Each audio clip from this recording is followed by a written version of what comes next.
आता बीपीची गोळी कधी घ्यावा हा एक फार मोठा प्रश्न आहे की बऱ्याच वेळा मी सकाळी घेऊ का रात्री घेऊ का मी माझ्या टायमिंगप्रमाणे घेऊ.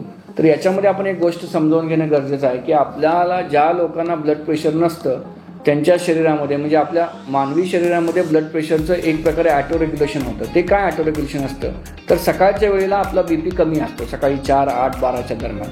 दुपारनंतर संध्याकाळपर्यंत तो बीपी वाढत जातो. रात्रीच्या वेळेला त्याचं पीक होतं, त्याला आपण ब्लड प्रेशर पीक म्हणतो, आणि मग परत सकाळच्या वेळेला ब्लड प्रेशर कमी होत जातं. तर ही शरीराची एक नॅचरल प्रोसेस आहे की ह्या नॅचरल प्रोसेसप्रमाणे सकाळच्या वेळेमध्ये ब्लड प्रेशरचं प्रमाण कमी, हळूहळू ते वाढत जातं, मिडनाईटला जास्त होतं आणि परत ते कमी होऊन परत वाढत जातं. तर या पीकमध्ये जर आपण ब्लड प्रेशरची गोळी संध्याकाळी घेतली जेवणाच्या आधी 7 किंवा 8 वेळा, तर तो आपला रात्रीचा जो पीक आहे ब्लड प्रेशर होण्याचा, तर तो पीक रात्रीची ब्लड प्रेशरची गोळी चांगली कंट्रोल करू शकते.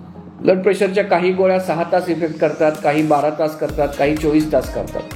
तर जनरली 90% केसेसमध्ये 12 तास इफेक्ट होणाऱ्या गोळ्या जर आपण संध्याकाळच्या वेळेला घ्या, रात्री झोपायच्या आधी किंवा जेवणाच्या आधी, तर रात्रीचा जो पीक आहे तो पूर्णपणे आपल्याला ॲडजस्ट होऊ शकतो. आणि एनी हाऊ सकाळचा ब्लड प्रेशर शरीरामध्ये कमीच असतं, त्यामुळं दुपारनंतर कधीही आपण ब्लड प्रेशरची गोळी घ्यावी, ही सगळ्यात चांगली वेळ ब्लड प्रेशरची गोळी घेण्याची आहे.